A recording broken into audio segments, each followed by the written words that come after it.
So as we get closer to Election Day, remember, your vote is your voice, and silence is surrender. If you believe in small business, if you believe in election integrity, if you believe in the Second Amendment, then get out, vote, and vote no on retention for these guys. We got to make some changes in the state. It's time. We got the chance to do it. The Republicans are almost even up with the Democrats now across the state. So we got to get out there, and we got to vote no on the retention of these people. We also got to get out the vote. That's the most important thing, because if you don't vote, you can't complain. So anyways, on the line with me, I have one of my favorite people, as they say in Fayette County. I have Chris Marola.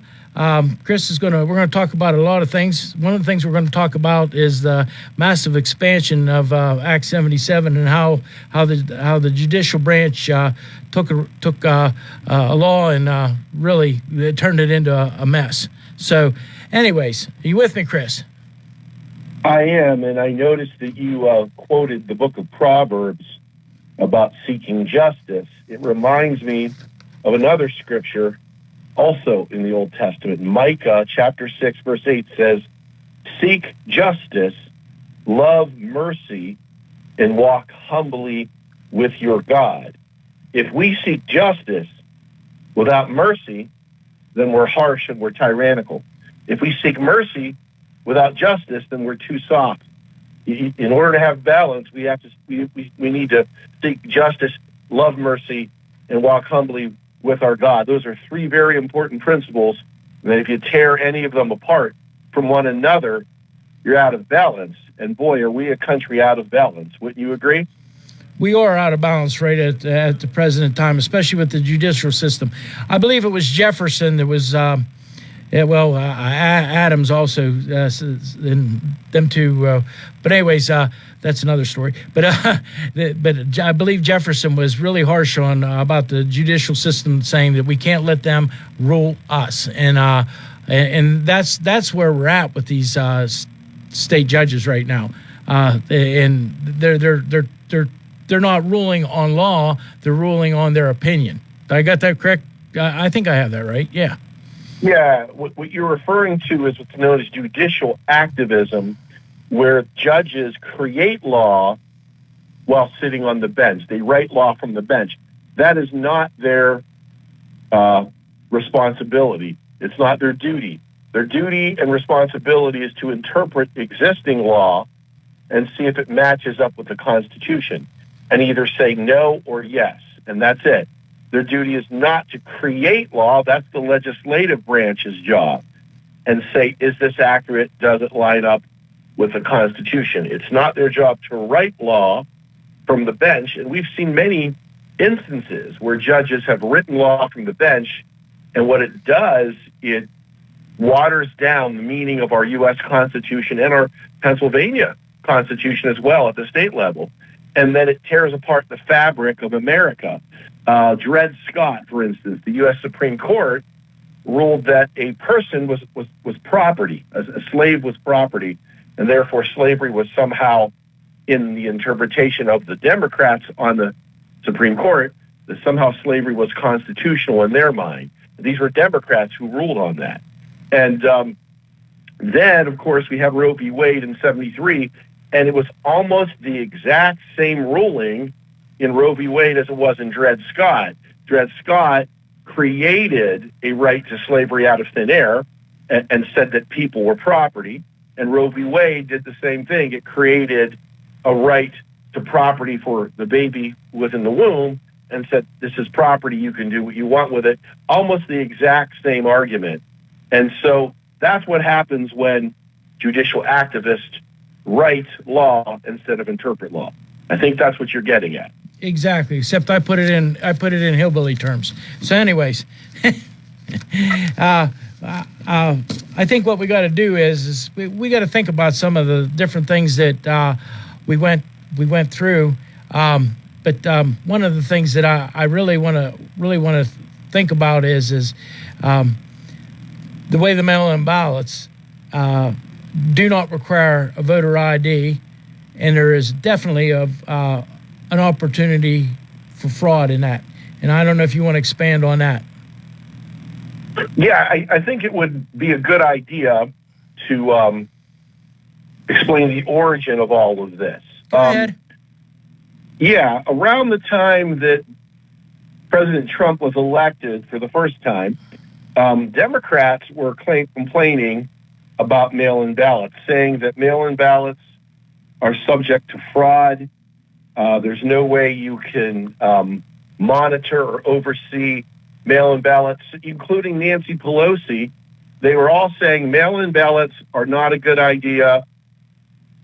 They're too subject to fraud, and we should stay away from them. All of a sudden, the Democrats did a complete 180 in 2020 and started saying, oh, we want mail-in ballots, even though they had said 5 to 10 years before the mail-in ballots were open to fraud. And prior to the 2020 election, the Pennsylvania state legislature passed something known as Act 77. And I believe this was October of 2019. It was. So it was the very beginning of the COVID crisis, very beginning. And so what happened in this state law, Act 77, it allowed for a massive increase and expansion of mail-in ballots for voting purposes. Now, most people say, well, what's the problem? We already have absentee ballots. Well, the rules for absentee ballots are much tighter than mail-in ballots. For instance, people were getting mail-in ballots without even requesting them, whereas an absentee ballot, you could request them. And that's a serious problem because let's say, you move. Okay, let's hypothetically say your name is John Smith, and John Smith moves to a different state.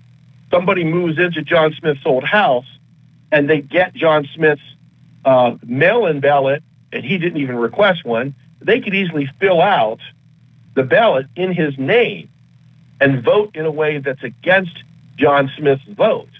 And that's fraud to begin with. You're stealing someone's name and identity, and you're also stealing their vote. Also, if this John Smith moves, maybe he moves within the same state, now you've stolen his vote. He goes to the polls and he can't vote because an absentee ballot, mail-in ballot was, submitted in his name. So there's a lot of problems there. Also, there's no voter ID required.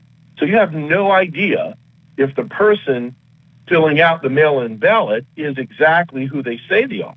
It could be someone who simply stole the identity of someone. It could be someone who received one in the mail and didn't ask for it and filled the mail-in ballot out in the name of someone else. So this is a lot of fraud and a lot of problems. There are a lot of problems with mail-in ballots. Okay. So Act 77 also allows for something called satellite polling stations. It's supposed to be used for the overflow if there's too many people voting in the traditional polling stations. But that also allows for fraud because the satellite polling stations in general tend to not have as much oversight or as many people overseeing the polling and the voting. So that also opens doors for immense fraud. So there's a problem there. So as far as I know, there's about 40 satellite polling stations. These are not traditional polling stations. These are extra polling stations. They're advertised in the newspaper, but most people don't even know they're there because most people don't read newspapers any longer. So they tend to be in the Pittsburgh or Philadelphia areas. So there's a lot of possibility for fraud there also. So now, less oversight, no voter ID. You don't request the mail-in ballot. Someone could vote in your name. That's a lot of problems there. Now let's think back. In 2020, after Act 77 passed with all the potential for fraud that we've mentioned, these 3 Democrat judges on the PA Supreme Court ruled that Pennsylvania had 3 extra days to count mail-in ballots. So November 3rd, 2020 was election day. Okay? Basically, voting should stop at 7 p.m. and then counting votes should stop at midnight. Instead, they gave 3 extra days. This is like saying, the Philadelphia Eagles won the Super Bowl last year, I believe. And let's say that the other team that lost to the Philadelphia Eagles said, you know what, we want 3 extra hours to play the Super Bowl to give us another chance to win. That would be unbelievably unfair. You win the Super Bowl, and then the referees give you 3 extra hours to play the Super Bowl after it's been won. And it's the same thing that happened. These 3 Democrat judges, Christine Donahue, Kevin Doherty, and David Wecht, ruled that Pennsylvania can have 3 extra days to count mail-in ballots. Well, that skewed the entire election. By midnight of November 3rd of 2020, Donald Trump was leading Joe Biden by about 700,000 votes. After the 3 extra days of counting that Christine Donahue, Kevin Doherty, and David Wecht allowed to happen, Joe Biden ends up winning Pennsylvania by about 80,000 votes. So they allowed, something like 780,000 more votes to be counted after Election Day. This is the equivalent of saying to the winner of the Super Bowl, even though you won, we're going to give the losing team 3 more hours to play the Super Bowl again and give them a chance to beat you, even though you've already won. This is how absurd this is, okay? And the same thing happened with 3 congressional districts. There were 3 congressional districts that the Republicans flipped from Democrat to Republican in the November 3rd, 2020 election. They were congressional district 7, 8, and then 17. 7, 8, and 17. 7 and 8 are on the east side of the state, like Lehigh Valley and Wilkes-Barre area, and then CD7 would be Allegheny County, Beaver County. Those 3 flipped to Republican. Well, allowing 3 extra days to count for votes allowed those 3 congressional districts, won by Republicans, on November 3rd, 2020, to flip back to the Democrats. And we saw this happen in many states. So it's a very dangerous thing. So any Democrat judge on the PA Supreme Court or U.S. Supreme Court, for that matter, that votes that you can have 3 extra days, you're saying you basically are extending the election by 3 extra days. It's like saying you're going to have 3 extra hours to play the Super Bowl. Even though you win, you have to then go play 3 more hours and give the loser a chance to win again. It's greatly unfair. So Christine Donahue, Kevin Doherty, and David Wecht, they will be on the ballot in this election in November.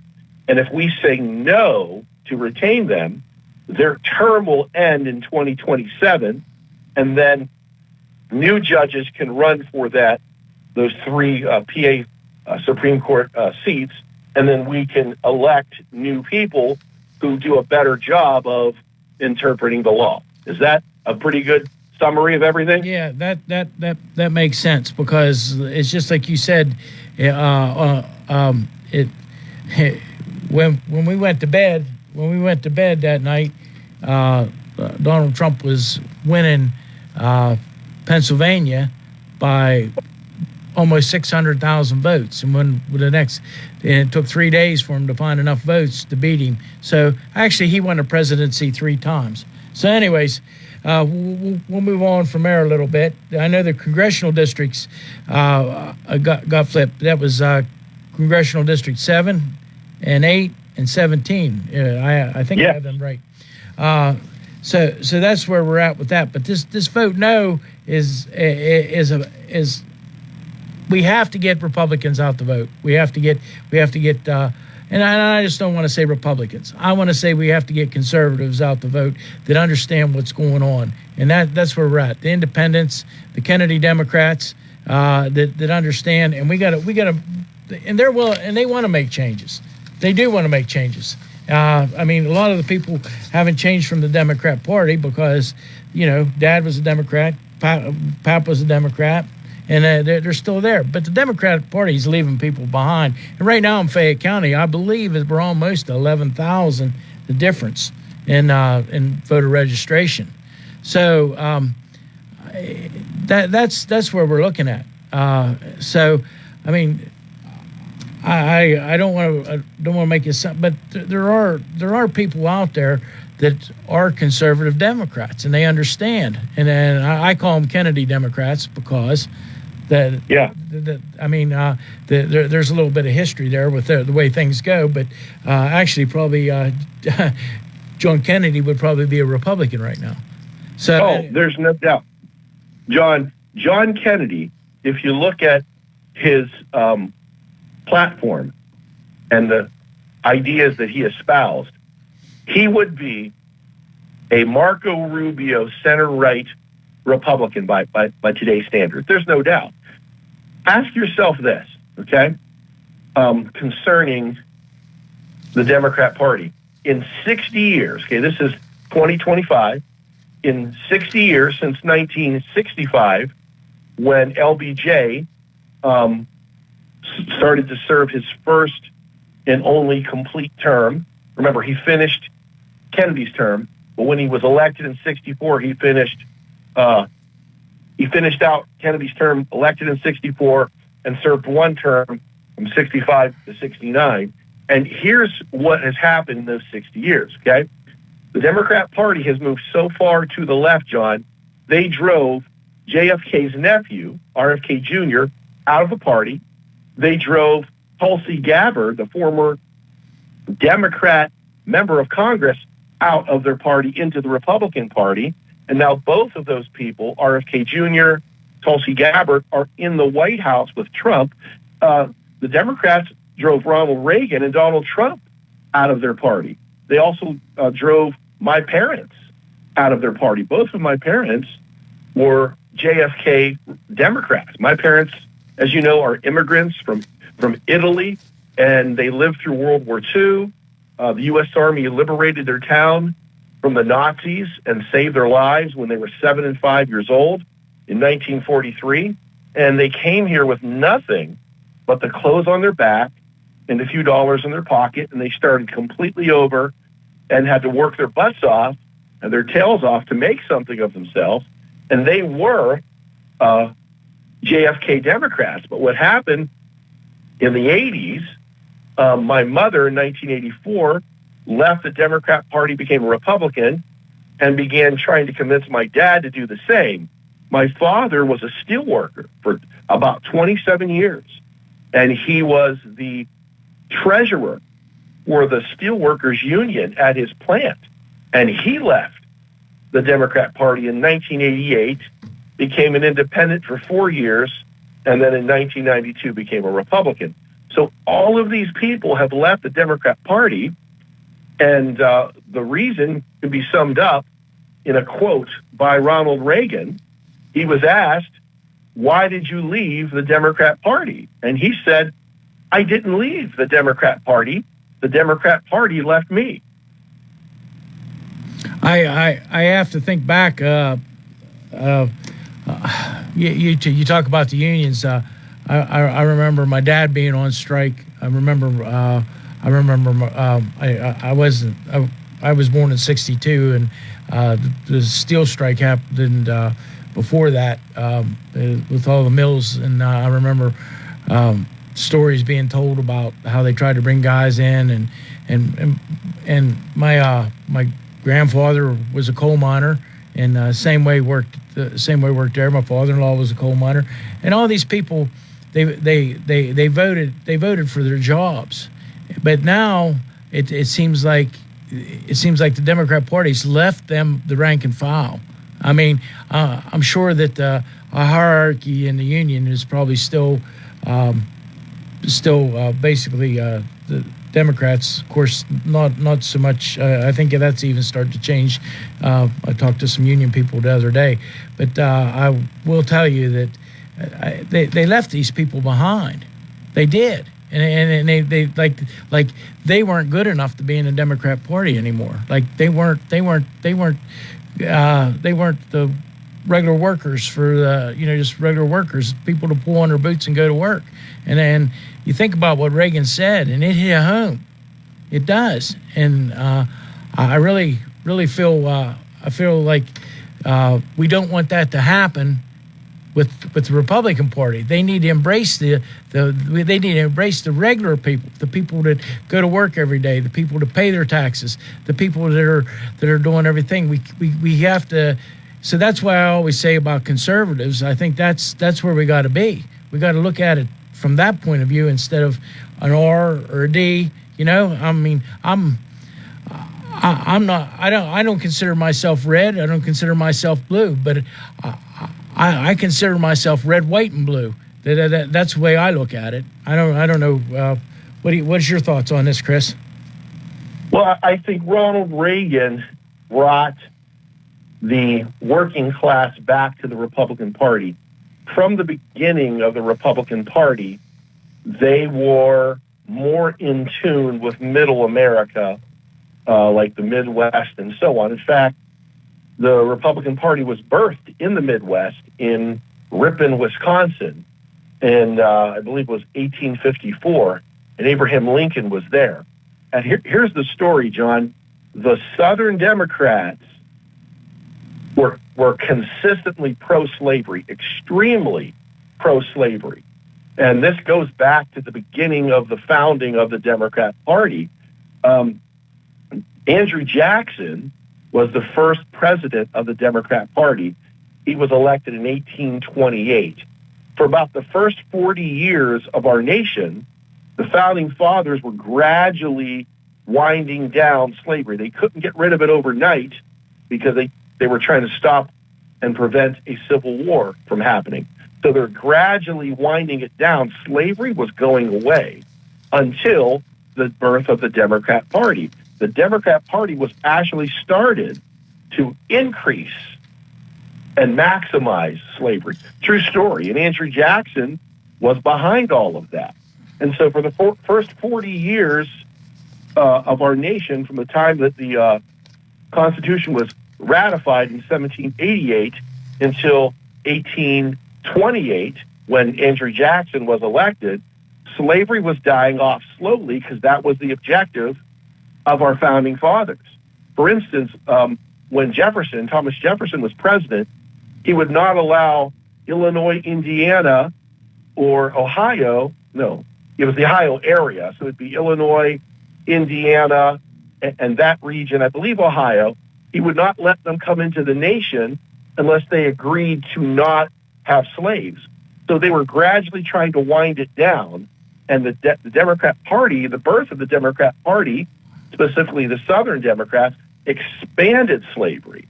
So in 1854, when the Republican Party was born, one of their platforms was to go back to what the founding fathers wanted to do and squeeze slavery and end it gradually. And so when Lincoln was elected in 1860, and he had said he wanted to gradually end slavery, the Southern Democrats went ballistic. They couldn't even handle a gradual downturn in slavery. And that's why they seceded, and that's what ended up starting the Civil War. I heard a story about Lincoln today, and you would know this. I guess when he was elected senator first, he was elected to Congress. He ran for Senate but lost. Okay, but he was elected to Congress, and I guess one of the congressmen that thought he was one of the elite of the D.C. Part of the D.C. elite. They made fun of him, and I guess they actually made fun of him during right in Congress. They said, "Your father made my shoes," and I guess Lincoln stood up and told him. He says, "My father was a shoemaker, and he could have made your shoes, and he never had nobody complain about the shoes he made. But if you have a problem with your shoes, bring them over, and I can fix them." And that kind of put them in their place because they realized that Lincoln wasn't going to back down from them at that time. And you think about it, he was just a regular guy. I mean, he was just a regular guy. He wasn't no king. He wasn't, but he understood. He understood the people at the time. And a lot of times I look back at and you think about it, and that's where Donald Trump is right now. President Trump absolutely understands the people. and he had the regular guy go out and vote for him. He wasn't, while he rubbed elbows with all the elite, there's no doubt about it, the regular people voted for him, and they put him in office, and he's moving forward with that. I got about a minute and a half left, Chris. I know there's a lot of things going on in your world with a bunch of different things, and I know we're going to be getting together here real soon. So I appreciate you calling in, and you have a great day. Hey, thanks for having me on.